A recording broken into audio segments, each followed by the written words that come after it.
Hey everyone, welcome back to the Rolling Girls. It's episode 7, please give me a star, and I have Skyline with me. Hello, everyone. Yeah, I was gonna say please give me a Skyline, but yeah, so here we are, the weird episode, kind of I would say maybe a rock themed episode. So yeah, these are our top 5 moments. I'm gonna jump right into it with mine. Hot Springs with Deers, we had like a little bit in the beginning before the opening.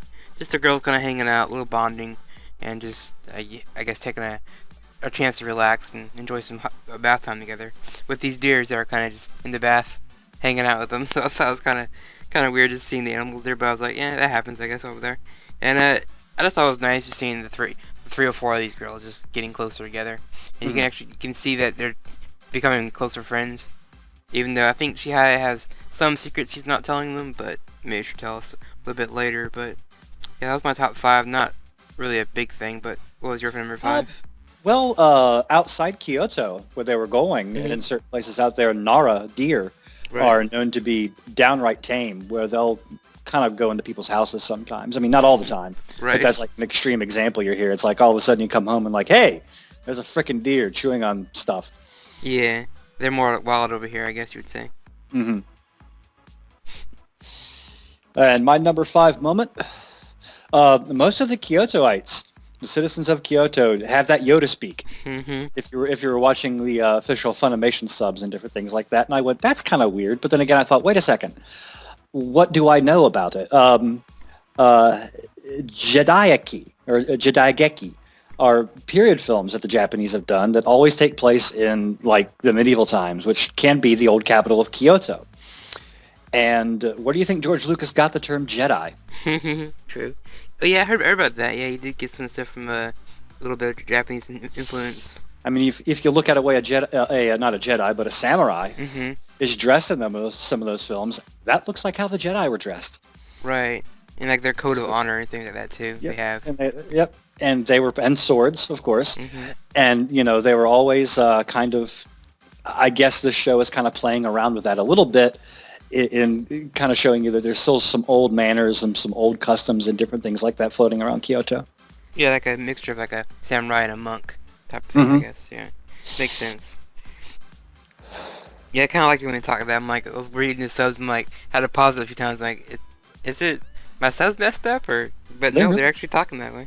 It does make me wonder what the fan sub version will do. I wonder if they'll get what they're doing and try to preserve it that way, or if they'll change it around. Yeah, yeah. Well, not even fan sub. There's actually a dub for this too, coming out in a Hmm. few days. So I'm curious how they do some of the episodes. Which, yeah, because that's one announcement I could make. That Funimation quickly jumped on this series and a lot of other shows to get them dubbed. They have this Tokyo Ghoul and Death Parade, and those three big, and Assassin Classroom. So Oh, like, that's right. yeah, They are doing pulling out the dubs as fast as they can. How are they? Because I mean, anyone that's been around Metanorn for quite some time, I'm not a fan of dubs when you get right down to it. But Fasha is. So hey, I'll take his opinion on that. I haven't really heard them yet. They haven't really aired them. You have to have a premium account to hear those, but they have commercials and stuff. They're not bad. Funimation always does kind of, I guess I would say maybe a B quality on their dubs.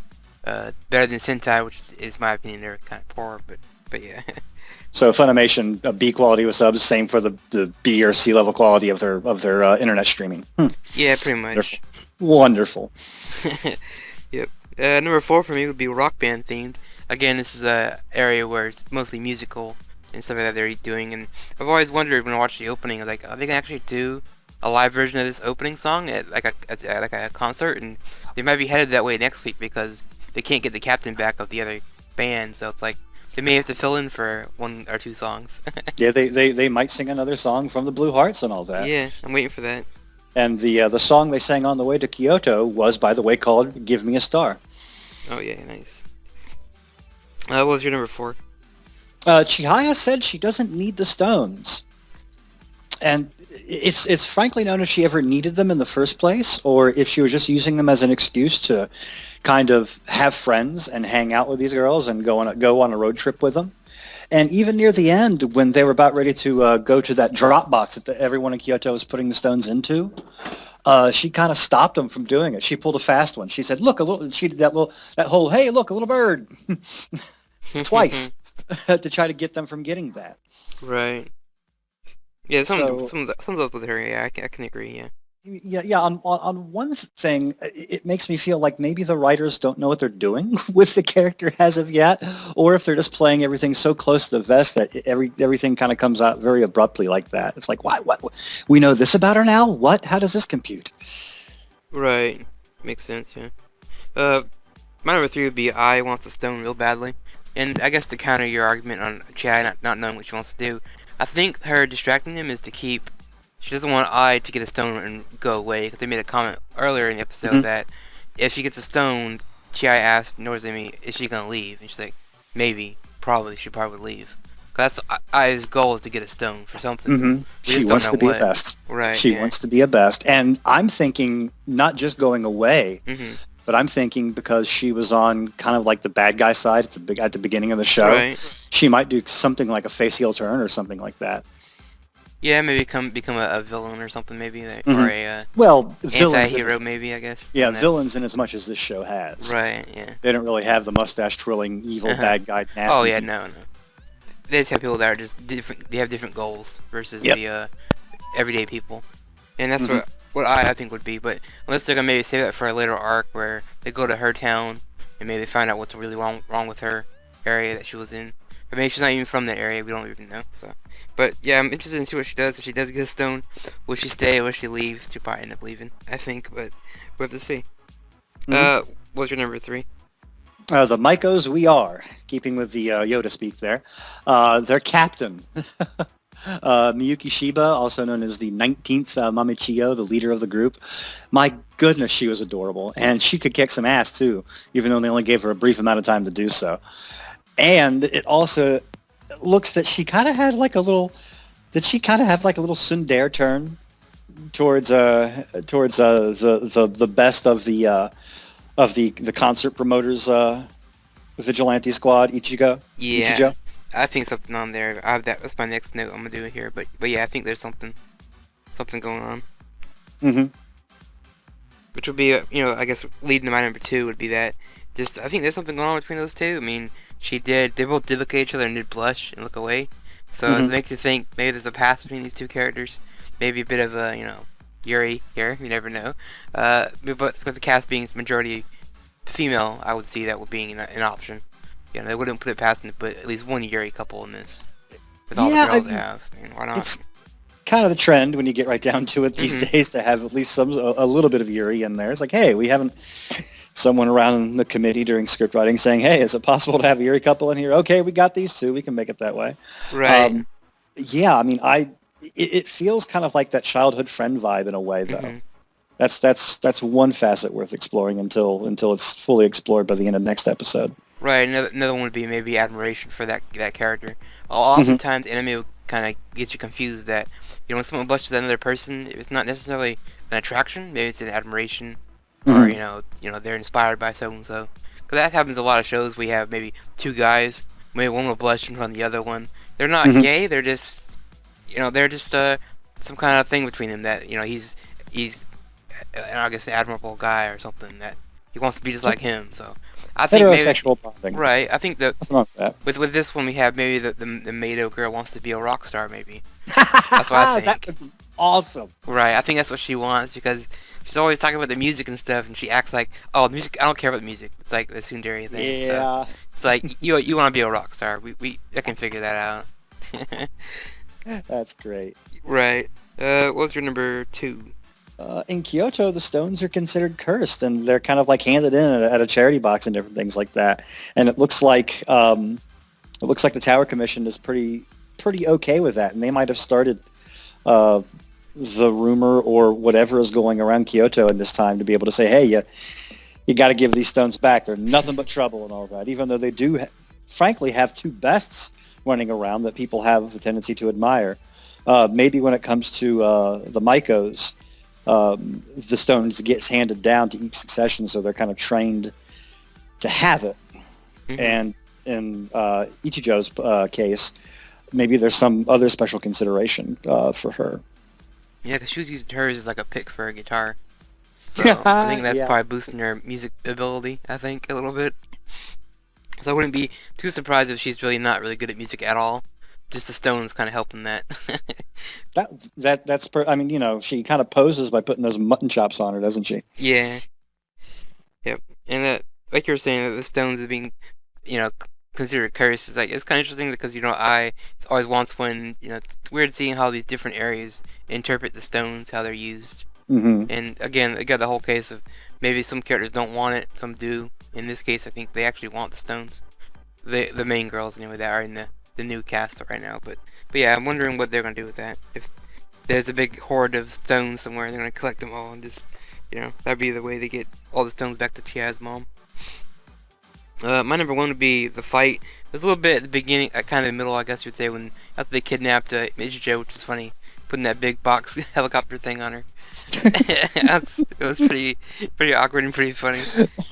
And like that was original. That was you can honestly claim that you never saw anything like that coming. Yeah, that was pretty weird. I'm like, yeah, it's definitely out there for this show, but it fits perfectly fine.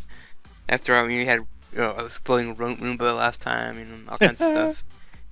But yeah, the fight was short, but it was just cool seeing Mashiro's power.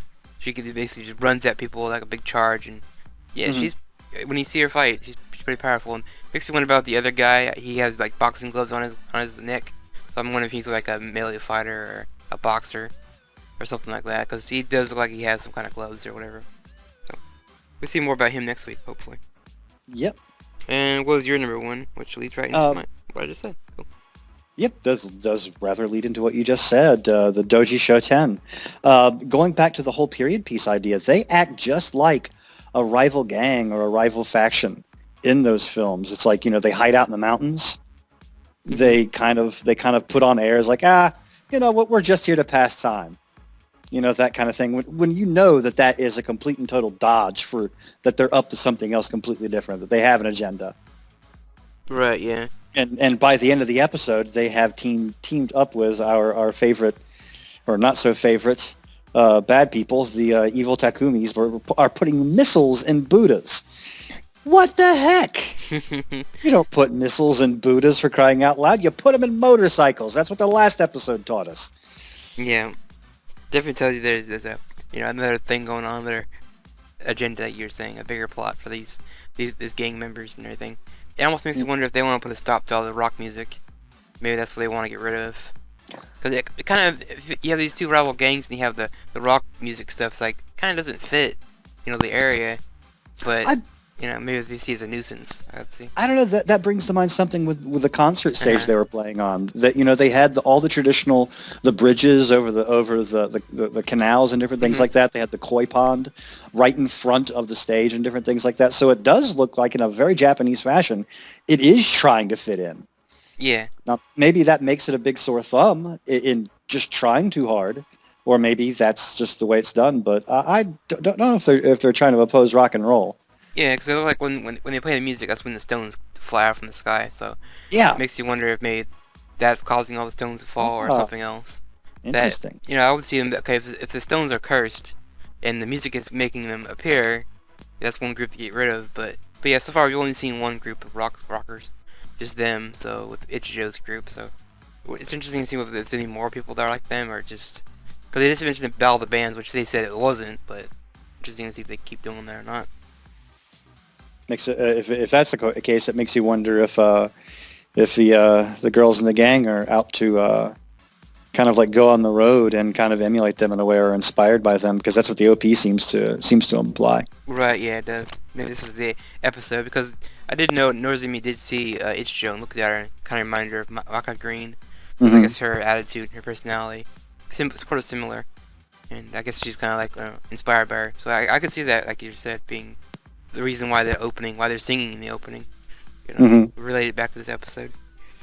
And so far, I think that's all we talked about. But the last thing I mentioned is Chihaya was kind of being when they're all like in the concert hall together, kind of hanging out. It looks like she's having fun with these girls, and it's gonna be kind of sad if they reveal that she's maybe not human and was not maybe not real, and maybe she's part of her mom.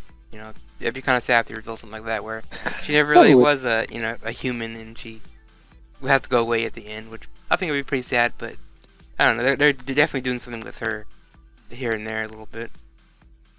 Maybe her constant contact with the stones turned her into something that wasn't human, and she reverts back to it. Right, yeah. And now that she says she doesn't need it because she's happy being a person again. Right, yeah. She gets in contact with these stones, maybe she'll turn back, and that's why she's trying to, like, I don't want them anymore. Yeah, because Yukina, the closest we ever get to an idea about how the stone works, she kind of speculates about it, how it like, it coats it like does things to your brain and makes you all crazy powerful, and it stimulates your nerves and does all sorts of stuff and coats you in it puts you in a protective coating. So, Yeah, around your cells. that alters gravity. Yeah, So your bones don't break, uh-huh. Yeah, her little scientific breakdown was like, that actually is possible. Could work. Yes, it could happen. Yeah. And we figured out, with like the very first arc, that one girl was kind of the power went to her head and she went crazy with it. So I guess it might show you a little bit. Maybe if you depend on the stone too much, it can really mess you up. But that's pretty much been the episode. See you guys for episode 8. See you guys next week. Later on, folks. Thank you.